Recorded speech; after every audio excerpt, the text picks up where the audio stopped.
Information तो पक्की से तेरी। रे बावड़ी पूछ, जहाँ बोला था वहीं पे खड़ा हूँ। ये फोन में घुसा रहेगा, क्या होगा अभी? आ जल्दी से।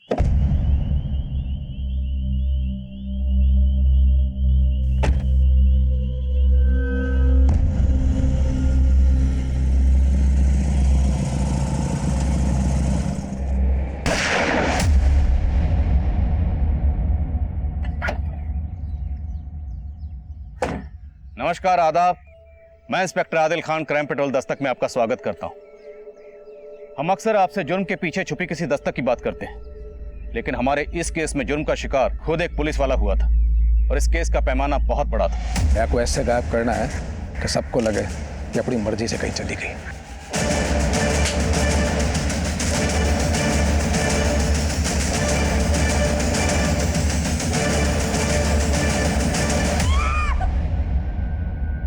मन्ने एक ऐसा पॉल्यूशन मास्क चाहिए जो मन्ने विषैली से विषैली गैस के बुरे असर से बचा सके।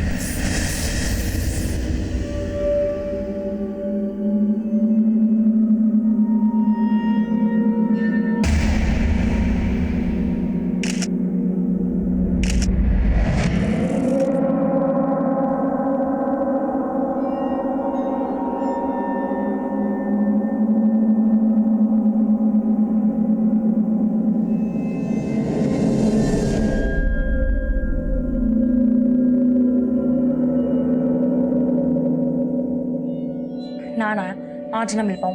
पापा आने वाले ना, कल ही देखते। बाबू फोन कर। किससे बात करने लग रही थी? पापा वो नेहा जीजी से। नेहा से बात कर रही थी या उस बावरे छोरे से? ना पापा, नेहा जीजी से कर रही थी। तो ये बता, नेहा कहाँ? नेहा जीजी मार्केट गई से सामान लाने। अपने बाप से झूठ बोली है कि नेहा मार्केट गई से। एक कहोगे कि नेहा मार्केट में किसी छोरे के साथ है? हद है। आप अपनी छोरी पर भी विश्वास न करे हो। अरे भरोसा तो मैं तेरा भी ना करूं। जैसी झूठी तू है ना, वैसे ही अपने बेटे को बना रही है।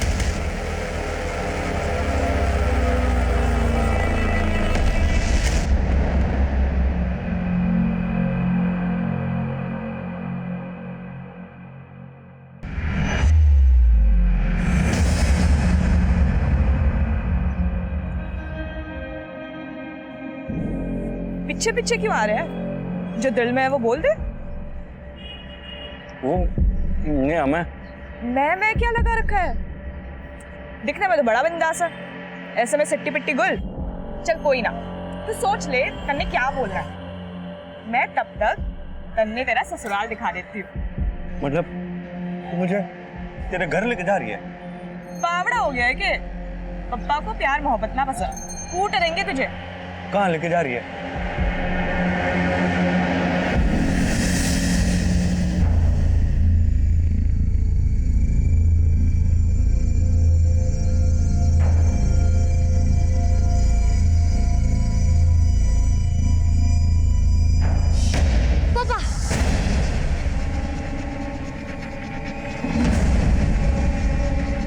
खबरदार, होशियार, दीदी पापा आ रहे हैं।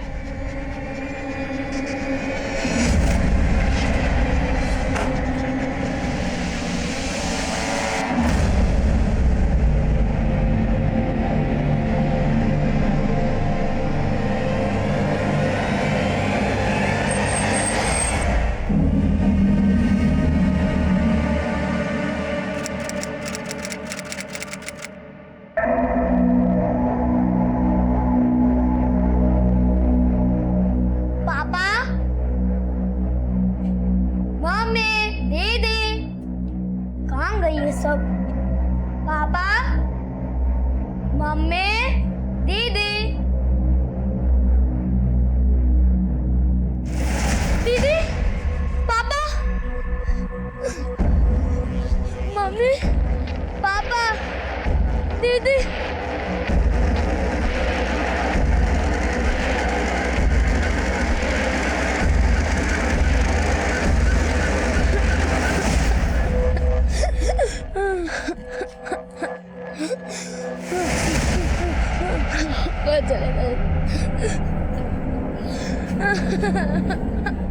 रिया बेटा, क्या हुआ?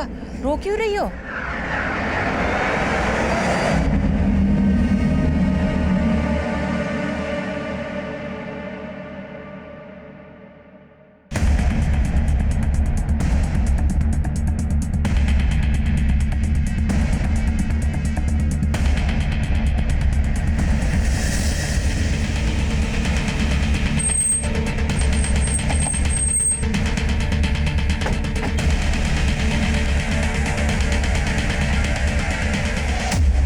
औरत का गला रेता गया, फिर इसकी बॉडी को सूटकेस में डालकर डंप किया गया। सब लोगों से इंक्वायरी की, लेकिन सर किसी ने इसे पहचाना नहीं। सूटकेस में बॉडी को डंप करते हुए किसने देखा? नहीं सर, किसी ने भी नहीं देखा।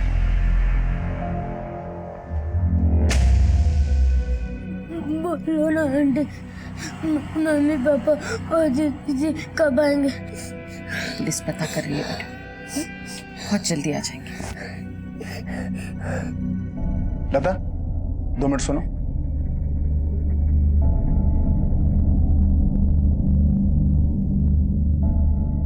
भूल गई कि हमारे कजिन की शादी में जाना है, और ये छोरी ने किसी पड़ोसी के दे दे और तू चलने की तैयारी कर। पागल हो गया क्या? यहाँ बच्ची का रो रो के बुरा हाल है और तुम्हें शादी की पड़ी है। तुम जाओ और फ्री की दारू पियो और शादी में नाचो। मैं रिया को छोड़ के कहीं नहीं जाने वाली।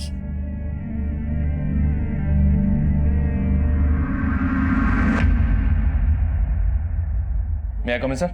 आओ शर्मा। सर, सोनीपत थाने में कल एक भरद्वाज फैमिली की मिसिंग कंप्लेंट फाइल हुई थी। उस फैमिली के ये 4 लोग मिसिंग थे, और सर ये जो लाश हमें मिली थी, ये लाश इस फैमिली की ममता नाम की इस औरत से मैच करती है।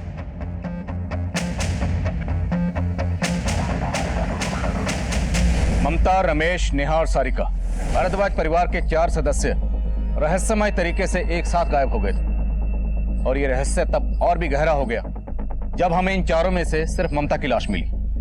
बाकी 3 सदस्य कहां थे, उनके साथ क्या हुआ था, ये इस केस के ऐसे पेचीदा सवाल थे जिनके जवाब तब हमें खोजने थे। भारद्वाज परिवार मिसिंग केस दूसरे थाने में दर्ज था, लेकिन इस केस की तफ्तीश का जिम्मा मुझे मिला था। सर, भारद्वाज फैमिली के रमेश, ममता, नेहा, सारिका 16 दिसंबर की शाम से ही गायब थे, और उसी शाम से उन सबके फोन सोनीपत के सेक्टर नंबर 7 में उनके घर के आसपास ही बंद हुए थे। ममता की बॉडी हमें मिली गोहाना में, और फोन घर में स्विच ऑफ हुआ, तो क्या ममता का कत्ल घर में किया गया और उसके बाद उसकी बॉडी को गोहाना में डंप किया गया? और बाकी 3? सोनीपत पुलिस को मर्डर का तो कोई साइन नहीं मिला सर, ना ही चोरी और लूट का। इनफैक्ट तिजोरी से 7 लाख रुपए कैश भी बड़ा मिला। कमाता कौन कौन है घर में? सिर्फ रमेश। वो सोनीपत नगर पालिका के प्रॉपर्टी टैक्स डिपार्टमेंट में हेड क्लर्क था। हेड क्लर्क के घर में इतना सारा कैश, कहीं रिश्वत तो नहीं लेता? पता करो, कहीं ममता के मर्डर और बाकी सब के गायब होने का कनेक्शन इस कैश से तो नहीं। तब तक मैं रिया से मिलता हूँ।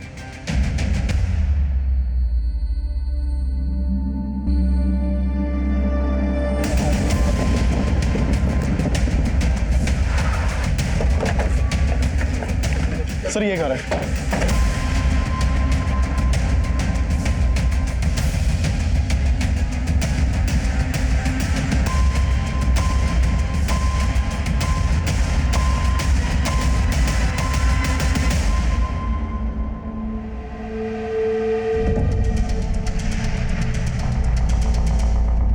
अंकल, उस रात नेहा दीदी और सारिका दीदी थे घर पे।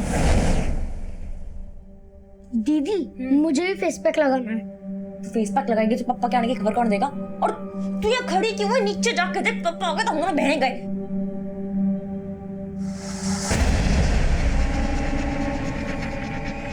खबरदार, होशियार, दीदी पापा आ रहे हैं।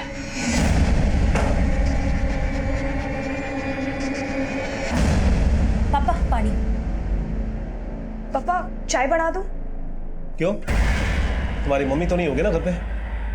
हाँ पापा, वो मम्मी मार्केट। बस बस बस, मुझे सब मालूम है तुम्हारी मम्मी कहाँ गई होगी। पापा ऐसा कुछ ना है, और मम्मी ने ऐसा भी क्या कर दिया है कि आप ये सब बातें बोल रहे हो? यहाँ तुम बात। रिया बेटा, मुझे तुम्हारी बहनों से कुछ बात करनी है, तुम जाके बाहर खेलो। जाओ जाओ बेटा। तो रिया बेटा, जब आप बाहर खेलने गई थी उस वक्त आपकी मम्मी घर पर थी? नहीं, उस वक्त मम्मी घर पे नहीं थी, और जब मैं खेल के घर वापस आई तब घर पे कोई नहीं था। पापा, मम्मी, दीदी। मम्मी कहाँ गई थी? कुछ बता के गई थी? हाँ अंकल, याद आया, मम्मी रानी मार्केट गई थी। रानी मार्केट?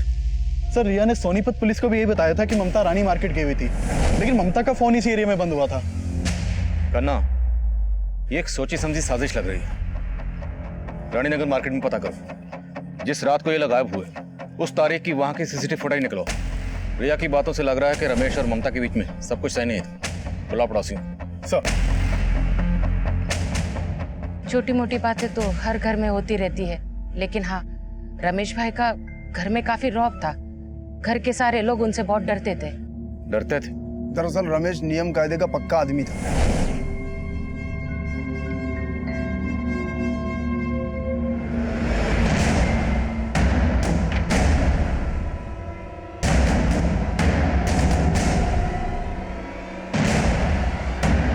रात को 10 बजे तो उनके घर की लाइट बंद हो जाती थी।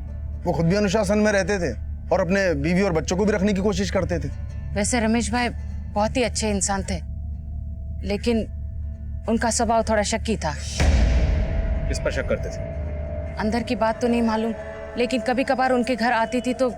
तेरे पापा को सब पता चल गया, इसलिए आजकल बवाल मचा रही। मालूम तो चलना ही था मम्मी, मन ने तो पहले ही बोला था।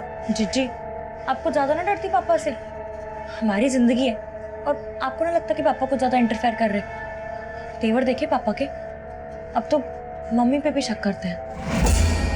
अरे लता आंटी आप? अरे नेहा बेटा, वो मैंने गाजर का हलवा बनाया था तो सोचा आप लोगों को दे के आऊं।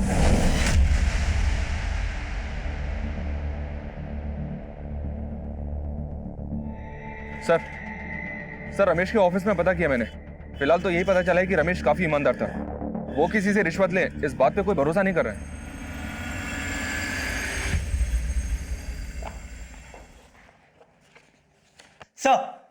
सर कांस्टेबल सोलंकी की वाइफ आई है। सर कल रात से सोलंकी जी से मेरी कोई बात नहीं हो पाई है। उनका फोन भी बंद आ रहा है। हमें लगा कि वो ड्यूटी पे होंगे। सोलंकी यहाँ से 11 बजे निकल चुका था। हम खुद हैरान है कि वो घर क्यों नहीं पहुंचा।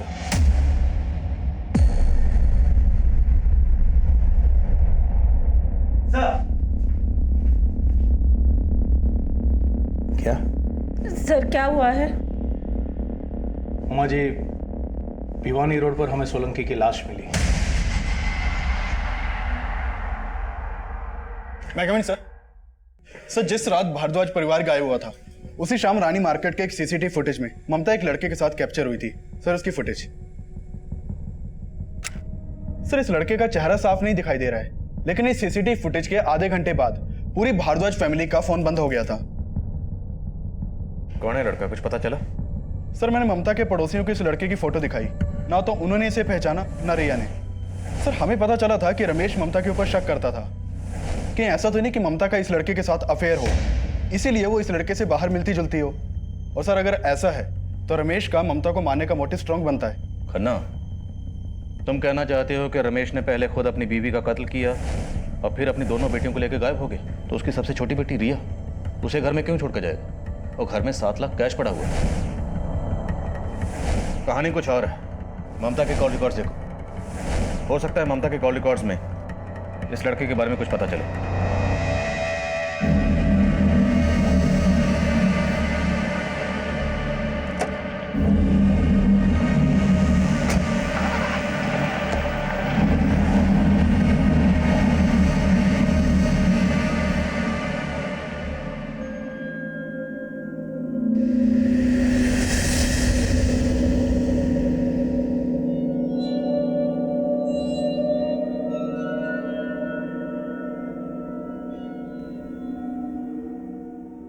जी अम्मी, सलाम अलैकुम। जी अम्मी, मैं ठीक हूँ। जी जी जी, खा लिया। आपने दवाई ली? अम्मी प्लीज, आप दवाई ले लिए करें वक्त पे। जी जी हाँ, वो मैं। अच्छा, मैं एक फ़ोन आ रहा है, मैं आपको बाद में बात करता हूँ। अल्लाह हाफिज। बोलो शर्मा।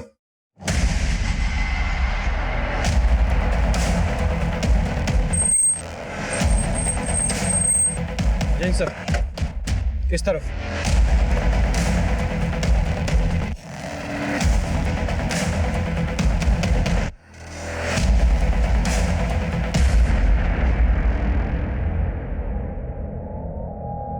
बॉडी काफी डिकम्पोज्ड है सर, लेकिन एक बात है, इसका गला भी ठीक वैसे ही रहता गया जैसे ममता का। सर ये देखिए, लगता है रमेश की लाश है। शर्मा, ममता की बॉडी हमें 4 दिन पहले गोहाना में मिली और गोहाना यहाँ से 15-16 किलोमीटर की दूरी पर है। और इस बॉडी की कंडीशन को देख के लग रहा है कि इसका कत्ल भी तभी हुआ जब ममता का। मतलब सर, हमें घुमाने के लिए बॉडीज अलग अलग जगह डंप की गई? एब्सोल्युटली। लेकिन सवाल ये है कि अगर ये बॉडी रमेश की है तो हमें मियाँ और बीवी दोनों की बॉडी से मिल गई, लेकिन इनकी बेटियाँ नेहा और सारिका वो कहाँ हैं?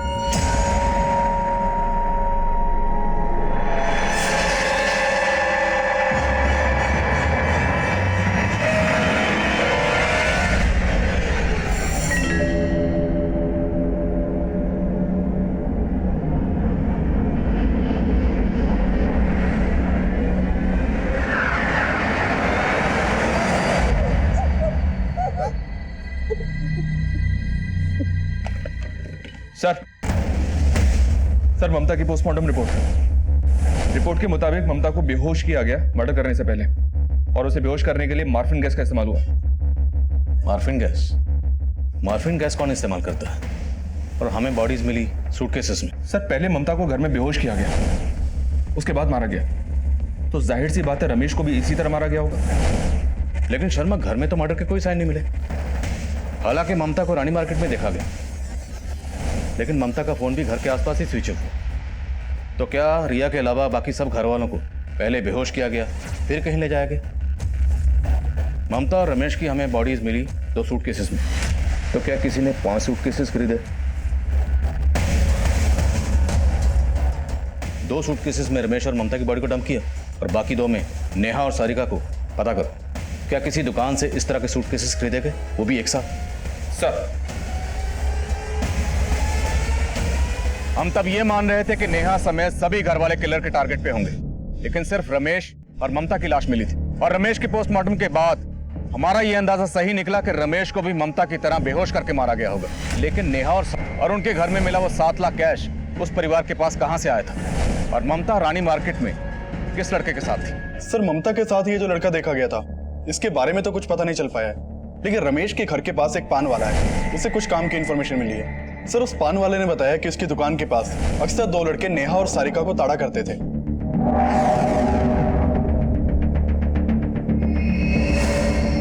लाडू भाई, वह मेरे वाली है, अपने वाली ना देखो। सब पान वाले ने यह भी बताया कि कुछ दिन पहले नेहा का एक लड़के से काफी झगड़ा भी हुआ था। पीछे पीछे क्यों आ रहे हैं? जो दिल में है वो बोल दे। वो नहीं हमें। चल कोई ना, तू सोच ले तन्ने क्या बोलना है। मैं तब तक तन्ने तेरा ससुराल दिखा देती हूँ। मतलब मुझे तेरे घर लेके जा रही है? बावड़ा हो गया है कि पप्पा को प्यार मोहब्बत ना पसंद, कूट देंगे तुझे। चल। तो कहाँ लेके जा रही है? Police station. उसकी नौबत ना आवेगी मैडम, क्योंकि मैं अब तक तेरे ससुराल लेके जाऊंगा। हाथ छोड़ मेरा। चल। कहाँ लेके जा रहे? हाथ छोड़। अच्छा लगा बात करके, लेकिन अगली बार बात नहीं होगी, देख लेना। सर, उन दोनों में से एक लड़के का नाम जय है और दूसरा उस मोहल्ले का नहीं है। इस जय को उठाओ, दूसरे का पता अपने आप चल जाएगा।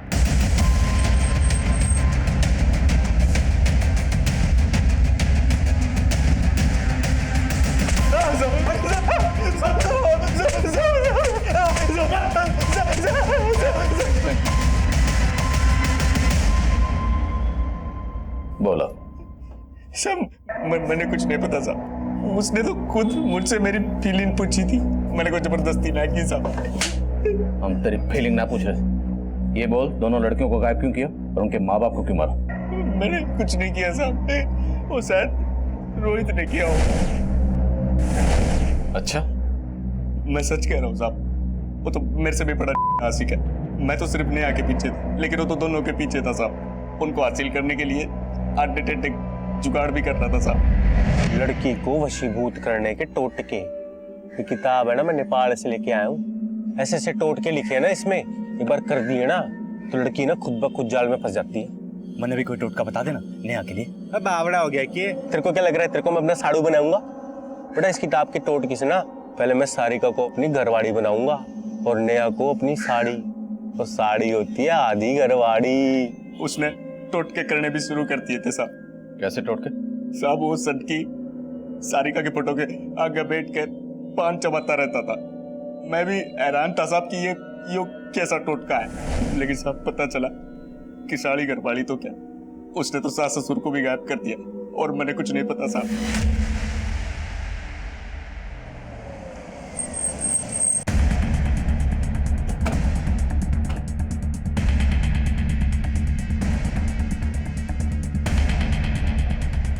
है ना, पता करो रोहित कहाँ है। सर। सिंह, ताला तोड़ो। ऊपर देखो। सर।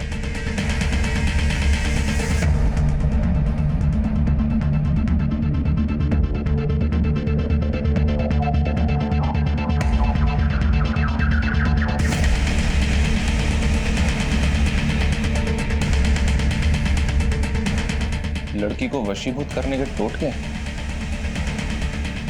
21 दिन में लड़की को बनाए अपना।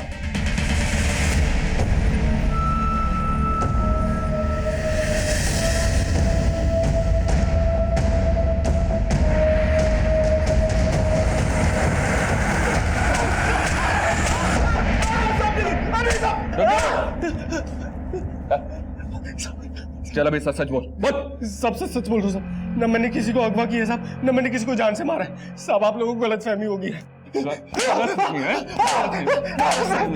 हमें गलतफहमी होगी तो सारिका की तस्वीर अपने घर में क्यों लगा रखी थी? बस सब क्योंकि मैं प्यार करता हूँ उसको।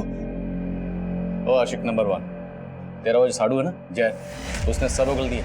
उसने बता दिया ये कांड तुम नहीं किया। सब मैंने कोई कांड ना किया, मैं तो वो टोटका कर रहा था साहब। वो किताब में लिखा था अगर 21 दिन तक मैं सारिका की फोटो के आगे पान चबाऊंगा और उस पान की पीक से सारिका के 108 बार नाम लिखूंगा तो साहब सारिका मेरी हो जाएगी। मैंने बिल्कुल वैसे ही किया था साहब, लेकिन 16वें दिन सारिका और उसका पूरा खानदान गायब हो गया। मेरा तो उस किताब से जी उठ गया था साहब, बिल्कुल फर्जी किताब थी साहब। मैंने कुछ नहीं किया साहब। पक्का कुछ नहीं किया? हाँ साहब पक्का बोल रहे। ठीक है जा।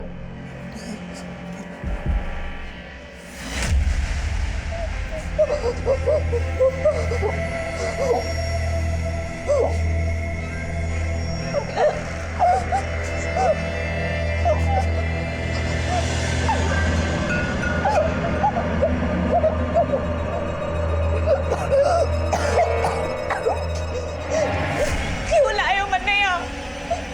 सारिका, मम्मी पापा कहाँ है? कहाँ है?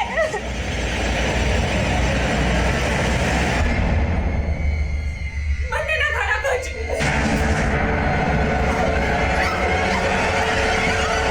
रामायणो, ये रोहित जितना सीधा बन रहा है उतना सीधा है नहीं। हो सकता है इसने और जय ने मिलकर रमेश और ममता का कत्ल किया हो, और फिर इन दोनों ने ही नेहा और सारिका को कहीं छुपाया हो। इस पर नजर रखो, ये हमें उन तक पहुंचने की लीड दे सकता है। सर उस पान वाले ने इन दोनों के अलावा एक तीसरे लड़के के बारे में भी बताया था। कौन तीसरा लड़का? सर उसका कहना था कि वो लड़का अक्सर सारिका को उसके घर के बाहर बाइक से ड्रॉप करता था। सारिका को बाइक पे ड्रॉप करता था तो हो सकता है दोनों का अफेयर हो। सारिका के कॉल रिकॉर्ड्स में कुछ? सर सारिका के कॉल रिकॉर्ड्स में किसी रहमान नाम के लड़के का नंबर मिला है, और खास बात यह है कि रहमान नेहा और ममता के साथ भी फोन पे बात करता था। मतलब सारिका की माँ और बहन दोनों से बात करता था, और फादर रमेश से? नहीं सर, रमेश के कॉल रिकॉर्ड्स में रहमान का नंबर नहीं मिला है। लेकिन एक बात है सर, इस भारद्वाज फैमिली के गायब होने के अगले ही दिन से रहमान का नंबर बंद है। कहाँ रहता है रहमान?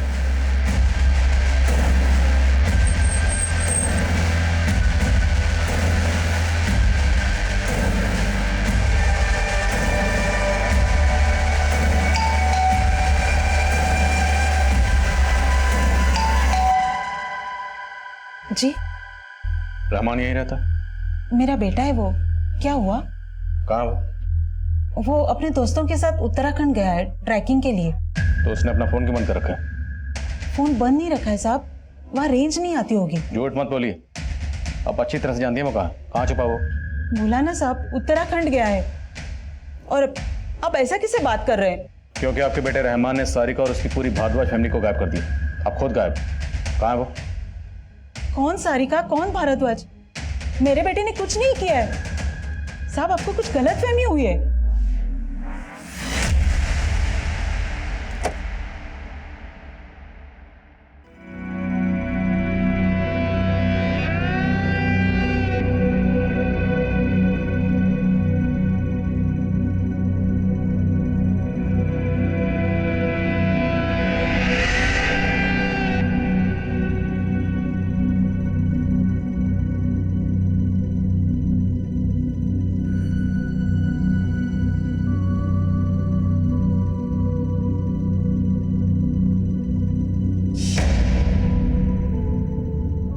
हे भगवान, पूजा खत्म हुई नहीं कि पहले टपक गई। ये ले और एक। हे भगवान, ये ले मेरी माँ, एक और खा ले। Thank you mummy.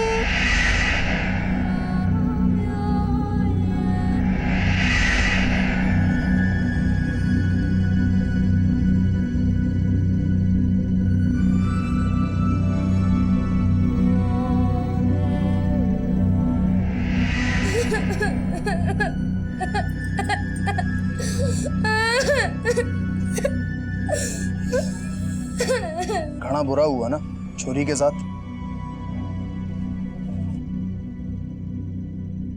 सूटकेस की कई दुकानों पे इंक्वायरी की सर, लेकिन कोई भी काम की इंफॉर्मेशन हाथ नहीं लग रही है। तो हो सकता है इन सूटकेसेस का इंतजाम रहमान ने किया। रानी मार्केट के पास रहमान की एक बेकरी शॉप भी है सर, वो भी कई दिनों से बंद है। रहमान की बेकरी शॉप काफी मशहूर है, रोज की 50,000 की सेल भी है। बेकरी शॉप के आसपास भी इंक्वायरी की, लेकिन समझ में नहीं आ रही कि रहमान अचानक से गायब कहाँ हो गया। हो ना हो सर, इस फैमिली को गायब करने में रहमान का ही हाथ है। रहमान की बेकरी है रानी मार्केट में, और रानी मार्केट में ही ममता किसी लड़के के साथ देखी जाती है। रहमान ना सिर्फ सारिका से फोन पे बात करता था, बल्कि उसकी बहन नेहा, उसकी माँ ममता, तो दोनों बहनें और माँ को छटपटा लग रहा है। सर आपको लग रहा है कि रहमान दोनों बहनों और माँ के साथ कोई गलत काम? सर रहमान के पड़ोसियों से पता चला कि कुछ दिन पहले रमेश रहमान के घर पे गया था और वहां उसका रहमान और उसकी अम्मी फरीदा से काफी झगड़ा हुआ था। क्यों मिलता है मेरी बेटियों से? आज के बाद अगर मेरी बेटियों से मिला ना तो अच्छा नहीं होगा, बता दे रहा हूँ। क्या अच्छा नहीं होगा? पहले अपने मतलब फरीदा रमेश और उसकी दोनों बेटी को जानती है और हमें कुछ और ही कहानी सुना रही थी। सर आप कहें तो फरीदा को बुलाएं। नहीं अभी नहीं। इस फरीदा के जरिए हम रहमान तक पहुंचेंगे। फरीदा पक्का जानती है कि रहमान कहाँ छुपा हो, उस पर नजर रखो। और मैं रिया से मिलता हूँ, हो सकता है वो रहमान के बारे में कुछ जानती है।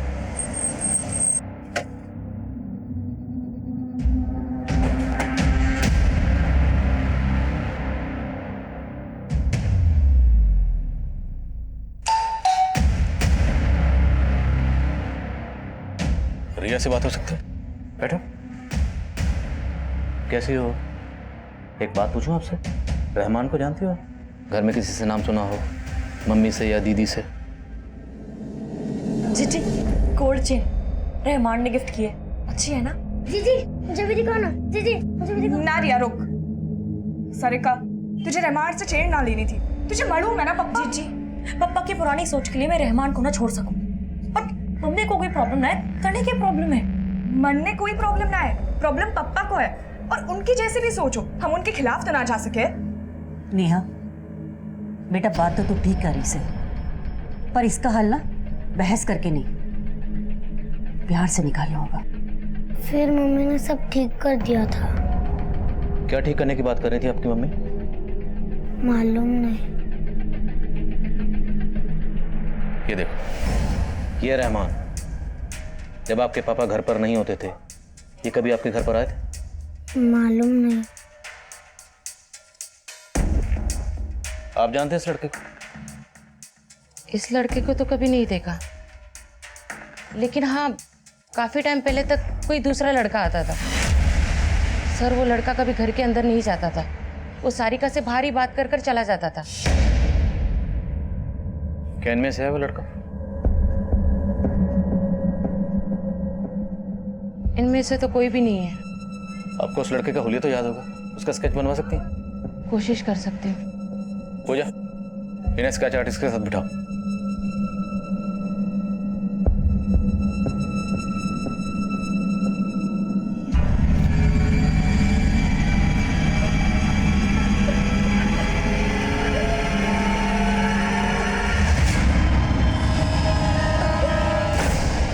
जेले, कल तो तूने अपने आप को खाने से सान लिया था, अरे आज तो कम से कम कुछ पेट में डाल ले। मुझसे ना खाया जाएगा ये फिक्का खाना। ओहो, तो महारानी को 56 भोग खाना है। देख, जो इस जंजाल से निकलना है ना, तो ये सात्विक खाना खाना पड़ेगा। कैसा जंजाल? क्या करने वाली है आप मेरे साथ?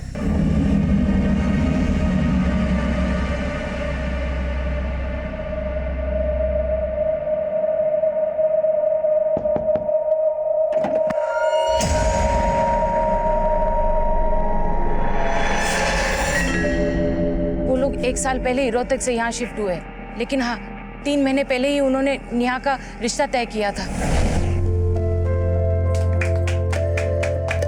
चलो दीदी, अब आपकी बारी।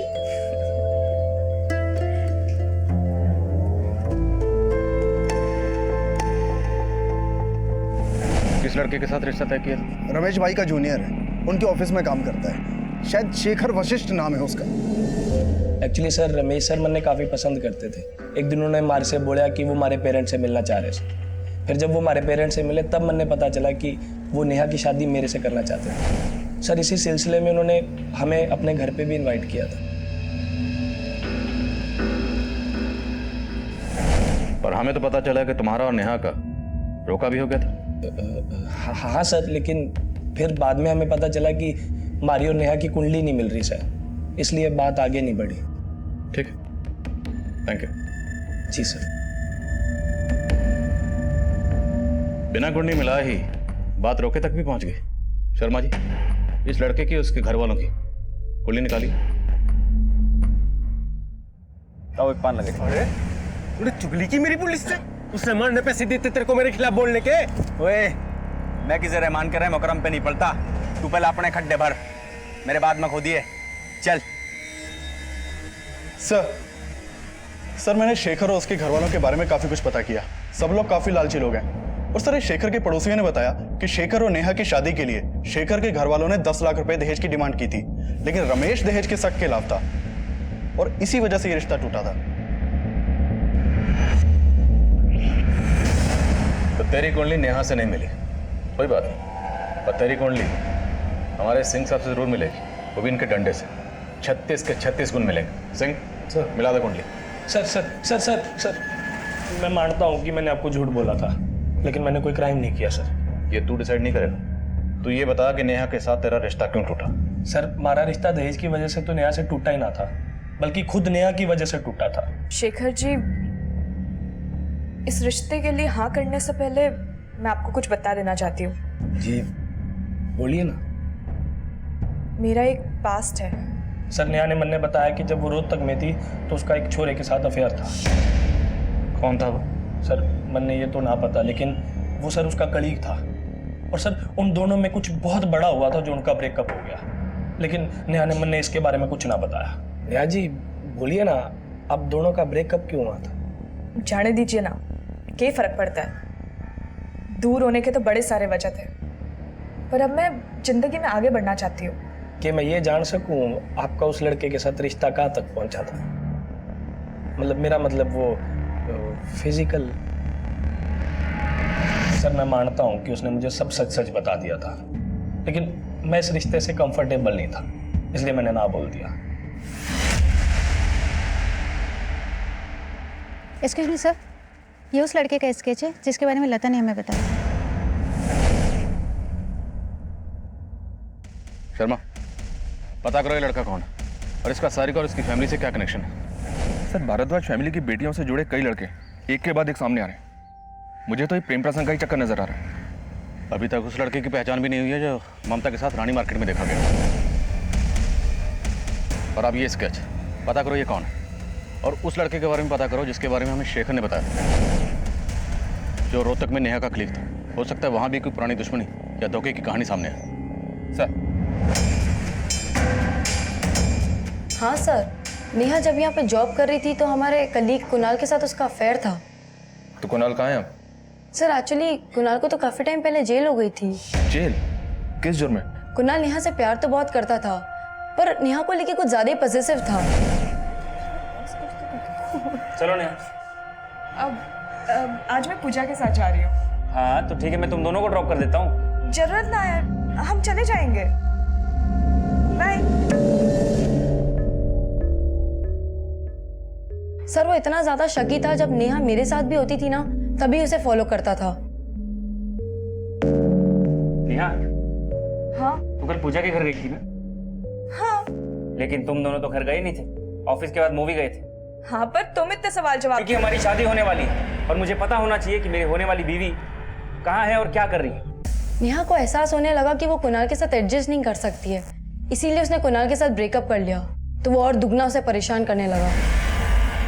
नेहा, तुम मुझे इग्नोर क्यों कर रही हो? मैंने ऐसा क्या किया है? मैं तुमसे कुछ बात कर रहा हूँ। मन ने तुमसे कोई बात नहीं करनी, हाथ छोड़ो। तुम मेरी होने वाली बीवी हो, ये बात भूलना मत। हाथ छोड़ो, ये जबरदस्ती है। Help please, summon help. छोड़ो मन्ने। किसी में हिम्मत है? हिम्मत? हेल्प चाहिए तुम्हें? कुणाल सब पे रौब चलाता था क्योंकि उसके फादर रोहतक पुलिस में इंस्पेक्टर है, लेकिन नेहा डरी नहीं, उसने फिर भी कंप्लेंट फाइल कर दी। तब कुणाल को 3 साल की सजा सुनाई थी कोर्ट ने। उस हादसे के बाद नेहा की फैमिली सोनीपत शिफ्ट हो गई थी।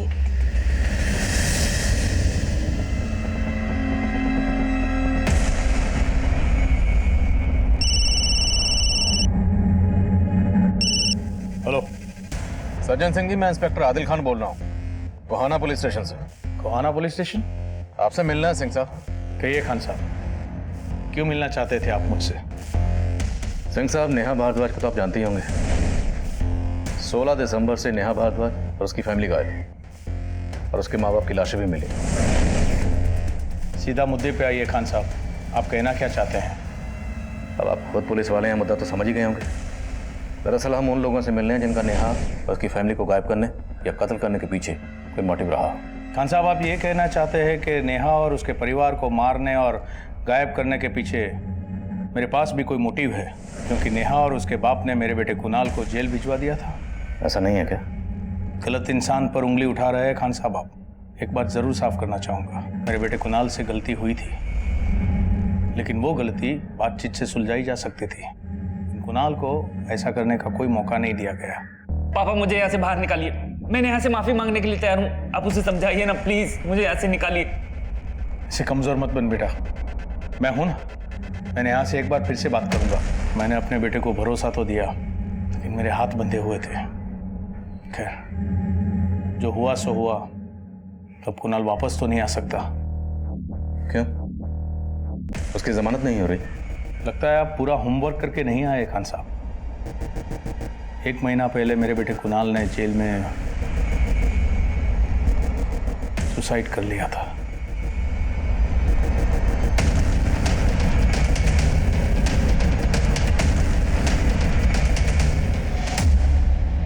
मैंने अपने बेटे कुणाल को हमेशा हमेशा के लिए खो दिया। रही बात नेहा और उसके परिवार वालों की, तो पिछले 1 साल से मैं उनके टच में नहीं हूं। आप आपकी ड्यूटी कर सकते हैं, लेकिन आपको कुछ मिलेगा नहीं।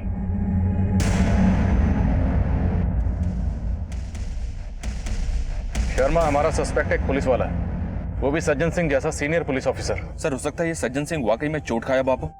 अपने खबरियों को तरीके से ब्रीफ करो। पुलिस वाला है, उसके खिलाफ इंफॉर्मेशन निकालना आसान नहीं होगा। और रोहतक में जहाँ नेहा और उसका परिवार रहता था, वहां से ही पता करो। हो सकता है कोई एंगल सामने आए। बोलो खन्ना। सर, लता ने जिस लड़के का स्केच बनवाया था उसके बारे में पता चल गया है। उसका नाम अमन है। सर, ये अमन सारिका का क्लाइंट था। सर, 6 महीने पहले तक सारिका एक chit fund company Cheryl enterprises में जॉब करती थी, लेकिन ये 1 नंबर की फ्रॉड कंपनी निकली। कई तरह की लुभावनी स्कीम्स थी इनकी, जैसे 3 महीने तक 5,000 रुपये जमा करो और 6 महीने में बाइक ले जाओ, लेकिन सब फर्जी। सर, इस अमन ने भी इसी तरह की एक स्कीम में पैसा इन्वेस्ट किया था, लेकिन जब ये कंपनी भाग निकली तो अपना पैसा निकलवाने के लिए सारिका को धमकियां भी दे रहा था, और कुछ दिन पहले इसने काफी बड़ा बवाल भी किया था। तू सही जवाब नहीं दे रही यार। वो 15,000 डूबा है मेरा। तो मेरी भी तो 3 महीने की सैलरी लेके भाग गई ना देख, कंपनी। मैंने तुझे पैसा दिया तो मुझे मेरा पैसा चाहिए। तो मैं कहाँ से वापस देख, 3 महीने लगातार पैसा दिया, देख लेके तो रहूंगा मैं। साड़ा लड़की के पैसे छीनता है। देख लूंगा तुझे, मैं छोड़ूंगा नहीं। रहता कहाँ है अमन? सर, समालखा में। बुलाओ इसे। सर। सर जी, मैं मानूं मैं सारिका से पैसे मांग रहा था, लेकिन सर उसी के कहने पे मैंने उसकी कंपनी में पैसे लगाए थे, और सर बाद में बोली कि कंपनी भाग गई। सर आप ही बताओ, सर मन ने कुकर भरोसा होगा कि वो उस फ्रॉड में ना मिली थी। तुझे लगता है सारिका ने तेरे साथ फ्रॉड किया, इसलिए तूने उसकी बहनों को गायब कर दिया और माँ बाप को? 1 मिनट साहब, आपके पास कोई सबूत है मैंने ये सब किया? ओए हीरो, तूने सरे बाजार सारिका का पर्स छीनने की कोशिश की थी, ये सबूत बहुत है तुझे अंदर रखने के लिए। सिंह, सबूत दे दे इसको। साहब मैंने कुछ नहीं किया साहब। सोनी मेरे 15,000 रुपये लेके भाग गई थी साहब। सब उसकी कंपनी नहीं सर, वो लड़की भी 1 नंबर की फ्रॉड है। सब मोटरसाइकिल देने का वादा किया था सर, एक साइकिल तक नहीं दी। सब मैंने कुछ नहीं किया साहब, बिल्कुल कुछ नहीं किया। प्लीज मुझे छोड़ दो साहब, प्लीज छोड़ दो साहब मुझे। सर, अमन का मोटे पैसे को तो नजर नहीं आ रहा है, क्योंकि अगर उसने घर के सब लोगों को गायब किया है तो वो 7 लाख कैश भी गायब करता। शर्मा, हो सकता है अमन को इस बात का इल्म ही ना हो कि घर में 7 लाख कैश पड़ा हुआ।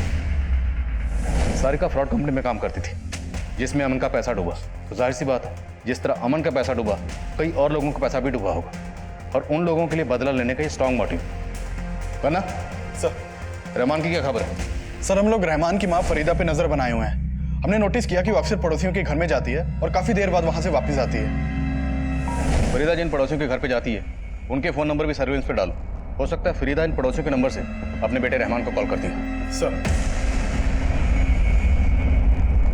धीरे धीरे रे माना, धीरे सब कुछ होए। हाँ, माली सींचे 100 घड़ा, ऋतु आए फल होए। बोल। माली सींचे 100 घड़ा, ऋतु आए फल होए। अब समझ कि ऋतु आने वाली है और तेरा उद्धार होने वाला है। कैसा उद्धार? क्या करने वाली है आप मेरे साथ? अब तो जो भी करेगा वही रखवाला करेगा।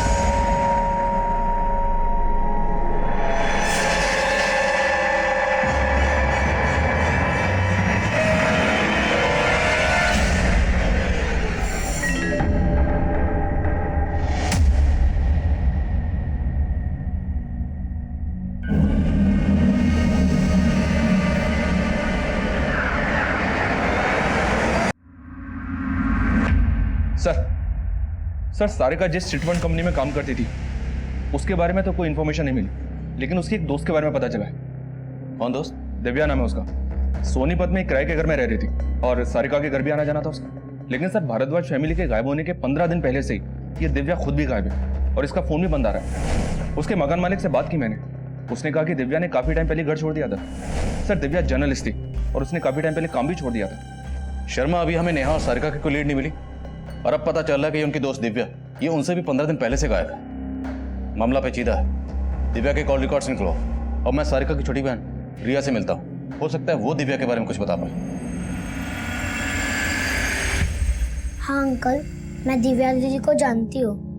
दिव्या दीदी सारिका दीदी के फ्रेंड थी और दिव्या दीदी सारिका दीदी से मिलती थी। रिया, ये तुम्हारे लिए। थैंक यू दीदी।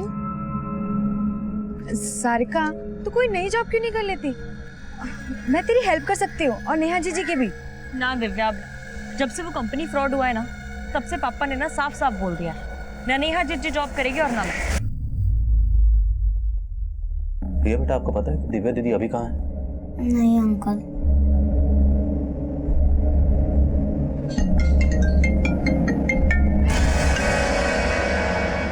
हेलो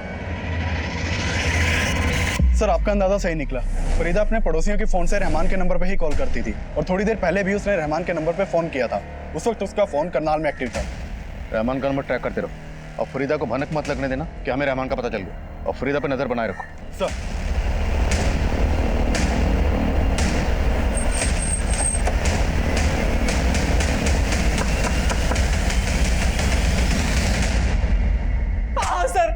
सर मैंने कुछ नहीं कहा। और सर मैं सच कह रहा हूँ सर, मैंने कुछ नहीं किया सर। मैं तो सारिका से प्यार करता था। तो भागा क्यों था? तो सर मैं डर गया था। तो सारिका, उसकी मम्मी और नेहा दी को मुझसे कोई प्रॉब्लम नहीं थी, लेकिन सारिका के पापा धर्म भरम में बिलीव करते थे। उन्होंने मेरे घर आके बवाल भी किया था सर। मुझे लगा कि जब आपको पता चलेगा तो आप मेरे पे ही शक करोगे, और मेरे लिए सफाई देने के लिए कोई भी नहीं था, क्योंकि सारिका की फैमिली में सबको गायब कर दिया गया था सर। तुझे क्या लगता है हम तेरी बात पे यकीन करेंगे? सर मैं सच कह रहा हूँ सर, मैं तो सारिका से प्यार करता था। हाँ बेटा, मणे बेरा है कि सारिका तने बहुत पसंद करे, लेकिन तू चिंता ना कर। पहले एक बार नेहा की शादी हो जाने दो, फिर मैं तुम्हारी और सारिका की शादी के लिए रमेश जी से बात करूंगी। पर मम्मी, आप तो जानते हो ना पापा ना मानेंगे, और पापा की वजह से नेहा जीजी का भी तो रिश्ता ना हो पा रहा ना। आंटी, आप तो कह रहे थे कि नेहा दीदी का शेखर का रुका हो चुका है। हाँ बेटा, रोका तो हो गया था, लेकिन वो क्या है ना कि शेखर के घर वालों ने 10 लाख रुपया दहेज की मांग कर दी थी, और रमेश जी ठहरे उसूलों वाले दहेज के कारण रिश्ता तोड़ रहे हैं। वो ये ना समझे कि आजकल के जमाने में तो ये सब चले हैं। लेकिन तुम चिंता मत करो, मैं अलग से पैसों का इंतजाम कर रही हूँ। मैं रमेश जी को बताए बिना शेखर के घर वालों को पैसे दे दूंगी। लेकिन आंटी, आप इतने पैसों का इंतजाम कैसे करेंगी? आप कहे तो मैं आपकी कुछ मदद कर दूं? सर उसके बाद मैंने ममता आंटी को 7 लाख रुपए दिए थे, और ये बात रमेश अंकल को पता चल गई थी, इसीलिए वो सारिका की मम्मी से और सारिका से नाराज थे। सर मैं तो यही चाहता था कि मेरी और सारिका की शादी के पहले नेहा दी की शादी हो जाए, लेकिन शेखर ने अचानक से रिश्ता तोड़ दिया सर। मुझे क्या पता था कि उनके साथ ये सब हो जाएगा सर। तो सारिका का अच्छा दोस्त है ना? हाँ सर। तो दिव्या के बारे में भी जानता होगा? दिव्या? सारिका के दोस्त, याद आया या याद दिलाऊं? हाँ सर, सारिका ने बताया था एक बार कि उसकी कोई दोस्त है दिव्या करके। दिव्या के गायब होने में तेरा क्या लेना देना? सर मेरा क्या लेना देना होगा, मैं तो दिव्या से कभी मिला भी नहीं हूँ सर। ममता के साथ ये लड़का कौन? सब मुझे नहीं पता सर। मैं कमिन सर? सर मैंने दिव्या की कॉल रिकॉर्ड स्टडी की है। वो एक मुन्ना नाम के लड़के के काफी टच में थी। सर इस मुन्ना का फोन भी उसी वक्त बंद हुआ था जब दिव्या का फोन बंद हुआ था, और इस मुन्ना के बारे में मैंने पता किया और ये ड्रग पेडलिंग के चार्ज में अंदर भी हो चुका है। History sheeter? मतलब दिव्या एक हिस्ट्री शीटर के टच में थी। होना इस दिव्या का इस डबल मर्डर से कोई ना कोई ताल्लुक जरूर है, इसलिए गायब। सर एक और इंटरेस्टिंग बात पता चली है, ये दिव्या और मुन्ना इन दोनों का फोन अक्सर रोहतक में भी एक्टिव रहता था। रोहतक? सर कहीं दिव्या का सज्जन सिंह के साथ कुछ? हो सकता है दिव्या और मुन्ना को सज्जन सिंह ने कहीं छुपा के रखा हो। किसी भी तरीके से दिव्या और मुन्ना को ढूंढ निकालो। अगर सज्जन सिंह इन्वॉल्व है तो खुद ब खुद सामने आएगा। सर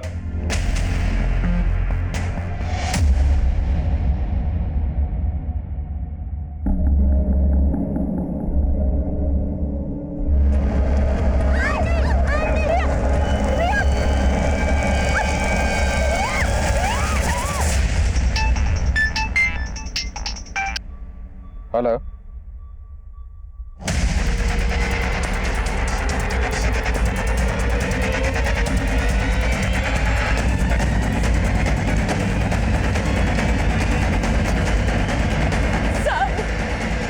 आदमी रिया को पकड़ के वैन में लेके गया साहब।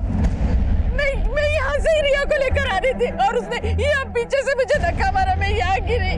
उसकी वैन यही खड़ी थी, पहले से यही खड़ी थी साहब, और वो रिया को लेकर गया।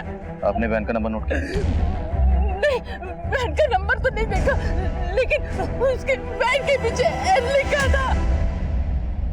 शर्मा, वैसे तो सुनसान जगह, सीसीटीवी के चांसेस कम, फिर भी पता करो। अगर कोई सीसीटीवी है तो फुटेज निकलो सब। कितने लोग थे? वो अकेला ही था साहब। दिखने में कैसा था? उसका चेहरा ढका हुआ था गमजे से। अब भारद्वाज परिवार की सबसे छोटी बेटी रिया को भी किडनैप कर लिया गया था। हमें अंदाजा तक नहीं था कि ऐसा कुछ हो सकता है, लेकिन रिया का गायब होना हमें अपना फेलियर लग रहा था। लेकिन ये हादसा इतना इशारा तो दे रहा था कि कोई ऐसा है जो पूरे भारद्वाज परिवार को ही खत्म करना चाहता है। हमारे सस्पेक्ट्स कई थे और असली गुनहगार तक पहुंचने के लिए हम हर मुमकिन कोशिश कर रहे थे। प्रियो से एक सॉलिड इन्फॉर्मेशन मिली है। 20 दिन पहले रोहतक के कांस्टेबल सोलंकी का मर्डर हुआ था। और ये इन्फॉर्मेशन हमारे किस काम की? सर काम की हो सकती है, क्योंकि पता चला है कि कांस्टेबल सोलंकी का दिव्या के साथ उठना बैठना था और कांस्टेबल सोलंकी इंस्पेक्टर सज्जन सिंह के अंडर ही काम करता था। सर इन्हीं के एक खबरी किशोर ने सोलंकी का मर्डर किया था, जिसे सज्जन सिंह ने अरेस्ट भी किया था। हमारा सस्पेक्ट है सज्जन सिंह और सोलंकी उसके अंडर काम करता था और दिव्या सोलंकी के टच में थी। लग रहा है इन सब बातों का कनेक्शन हमारे केस से जरूर बनेगा। अब ये क्या कनेक्शन है सज्जन सिंह तो बोलेगा ना। एक काम करते हैं, सोलंकी का मर्डर करने वाले किशोर से मिलते हैं। अब ये दिव्या को मैं अच्छी तरह जानूं। सोलंकी की चमची थी वो, और पैसा देकर सोलंकी उससे कई तरह के गलत काम करवाता था। ये सोलंकी तो सिर्फ एक मोहरा था। सोलंकी जो भी काम करता था सज्जन सिंह के इशारों पर करता था। तुमने कांस्टेबल हरीश सोलंकी को क्यों मारा?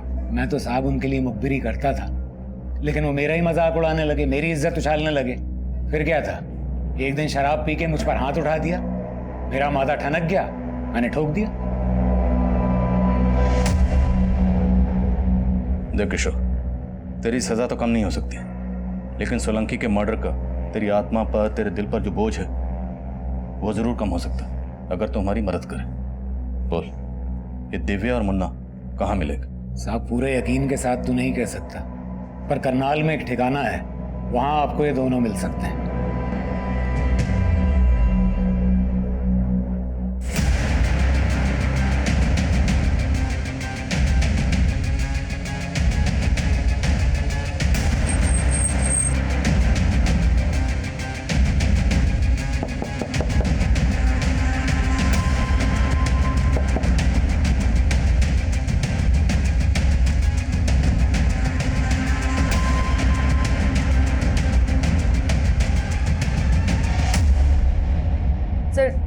सारिका के पेरेंट्स के मर्डर में और उसकी बहन नेहा का गायब होने में हमारा कोई हाथ नहीं है सर। तुम्हारा हाथ है या नहीं है, किशोर सब बक चुका है। सर वो जो भी बोल रहा है सर झूठ बोल रहा है सर, हमने कुछ किया ही नहीं। ऐसा है, ये तो हम जानते हैं कि ये कांड तुमने और मुन्ना ने मिलकर किया, और वो भी सज्जन सिंह के कहने पर। अब हम सोच रहे हैं कि लड़की है, ऐसे ही बोल दे तो अच्छा है, या सेवा करें? बोलो। सर हमने कोई कांड नहीं किया है सर। अब पूजा, सर बता दे सर, मैं मानती हूँ कि मुन्ना मेरे कहने पे सब कर रहा था, लेकिन सर सिर्फ नेहा को मारने की सुपारी दी थी सोलंकी ने। देख, जर्नलिस्ट बन के तू वैसे भी कहीं गलत तरीके से पैसा कमाती है। यो काम कर दे, 20 लाख मिलेंगे, 10 काम से पहले और 10 काम के बाद। पर तू इस लड़की को मरवाना क्यों चाहते हो? तो तू आम खा, गुठली से क्या मतलब? और देख, तेरे को इस काम के लिए इसलिए चुन रहा हूँ क्योंकि इस नेहा को ऐसे गायब करना है कि सबको लगे कि अपनी मर्जी से कहीं चली गई। सर नेहा को गायब करने के लिए मैं सारिका से दोस्ती बढ़ाने लगी थी सर। दोनों अपने फादर से बहुत फ्रस्ट्रेटेड रहती थी, दोनों बहुत कुछ करना चाहती थी, और सर मैंने उनके इसी सपने का फ़ायदा उठाकर उन्हें ट्रैप किया था सर। सारिका, तू कोई नई जॉब क्यों नहीं कर लेती? मैं तेरी हेल्प कर सकती हूँ, और नेहा जीजी की भी। मेरा प्लान था कि नेहा को जॉब के बहाने शहर के बाहर ले जाकर उसे गायब कर दूँ, पर सर मैं कुछ करती उसके पहले ही सोलंकी का सर मर्डर हो गया। सर सोलंकी मर चुका था, मैं उसका काम करके फंसना नहीं चाहती थी। सर वो ऑलरेडी मुझे 10 लाख एडवांस दे चुका था, इसलिए मैं शांत हो गई। पर पता चला कि सर नेहा की तो पूरी फैमिली गायब हो गई है। सर इसमें हमारा कोई हाथ नहीं है सर, हमने कुछ नहीं किया। और हो सकता है सर ये सब सज्जन सिंह ने ही करवाया हो, क्योंकि मुझे इस बात का हिंट है कि सोलंकी ने सज्जन सिंह के कहने पर ही मुझे सुपारी दी थी। आप एक क्रिमिनल पर भरोसा करके मुझ पर इल्जाम लगा रहे हो खान साहब? जानता था, आप खुद तो कबूल करेंगे नहीं, लेकिन याद रखना आप हमारी रडार पर हो, और वो दिन दूर नहीं जब हमारी अगली मुलाकात आपके थाने में नहीं, हमारे लॉकअप में होगी।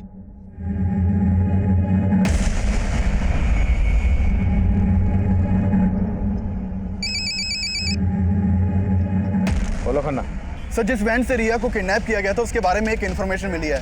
भारद्वाज फैमिली के गायब होने से 1 हफ्ता पहले एक केमिस्ट शॉप के बाहर के सीसीटीवी में वो वैन कैप्चर हुई थी। सर उस वैन में से एक आदमी उतरा था और उसने केमिस्ट शॉप से पोल्यूशन मास्क खरीदा था। सर एक केमिस्ट शॉप के सीसीटीवी में उस वैन का नंबर भी कैप्चर हुआ है।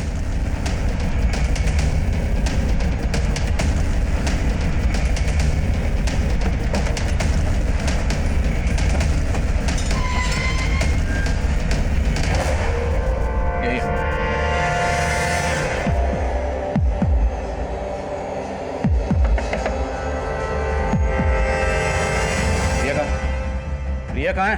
पकड़ो इसको।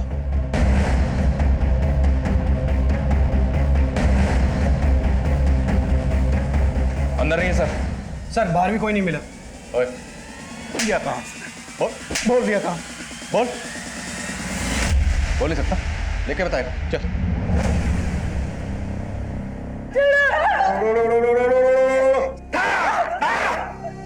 जैसे ही इन दोनों की बलि चढ़ेगी, तेरे बेटे की और तेरी सारी समस्याएं खत्म हो जाएगी।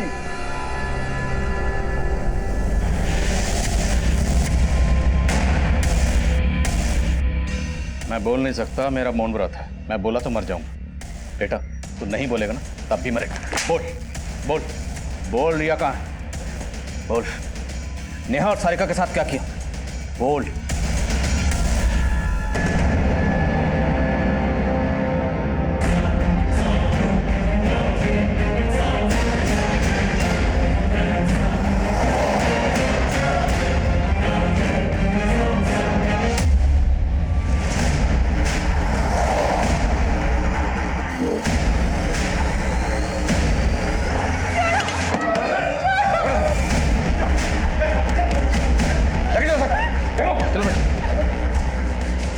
रमेश मेरा चाचा था, नेहा मेरी बहन थी। रमेश तुम्हारा चाचा और नेहा तुम्हारी सगी बहन? हाँ साहब, रमेश मेरा देवर था। 15 साल पहले मेरे पति ने खाट पकड़ ली थी और उनकी इस बीमारी की वजह से उनकी नौकरी वोकरी सब चली गई। तब हमारे बाबा जी ने हमको एक उपाय बताया। तेरे पति की जानलेवा बीमारी और तुम्हारी गरीबी से अगर छुटकारा पाना है तो सिर्फ एक ही उपाय है। कौन सा उपाय बाबा जी? तुझे तेरी बेटी की बलि देनी होगी। तेरे बेटी की बलि देने से सारे कष्ट, संकट, क्लेश, समस्याएं सब दूर हो जाएंगे। हमारे पास और कोई चारा नहीं था साहब। हम नेहा की बलि देने ही वाले थे कि नेहा के पापा ने फोन करके अपने भाई रमेश को बुला लिया और रमेश नेहा को लेके वहां से भाग गया। और उसके कुछ टाइम बाद ही नेहा के पापा चल बसे और हम सब सड़क पर आ गए। हमें उनसे बदला लेना था। सब चाचा अपने परिवार को लेकर रोहतक से सोनीपत चले गए थे। उनसे बदला लेने के लिए मैंने उनके सोनीपत वाला एड्रेस पता किया। मैंने वहाँ की रैकी की। मेरा एक दोस्त केमिकल फैक्ट्री में काम करता था। उसी के ज़रिए मैंने वो जहरीले गैस का बंदोबस्त किया था। उस दिन मैंने चाची के ज़रिए उनके घर में घुसने की प्लानिंग की थी। नमस्ते चाची। अरे मुझे नहीं पहचाना? मैं संजय। संजय? प्रकाश भारद्वाज जी का बेटा, आपका भतीजा चाची। फिर मैं नेहा और बाकी सबसे मिलने के लिए कहने लगा। चाची मुझे अपने घर लेके गई। सुनिए, देखिए कौन आया है।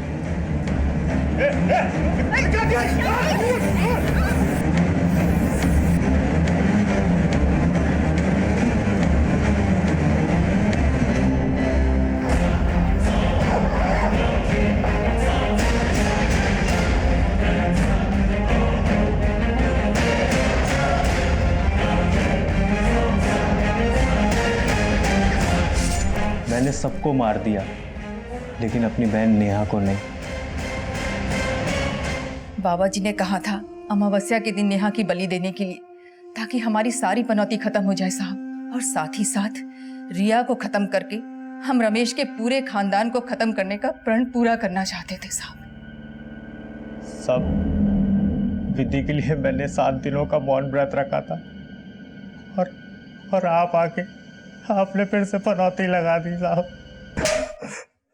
अंधविश्वास और बदले की आग में ना तुम दोनों ने अपनी जिंदगी बर्बाद की बल्कि अपने देवर, तुमने अपने चाचा का घर भी उजाड़ दिया। अब सड़ो माँ बेटा इसी जेल में।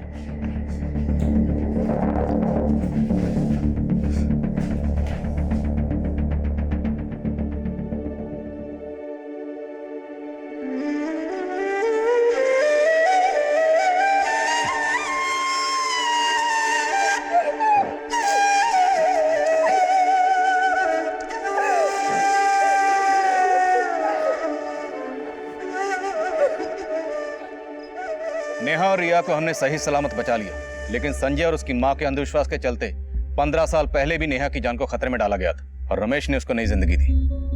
पर ममता की एक भूल से पूरा परिवार बिखर गया।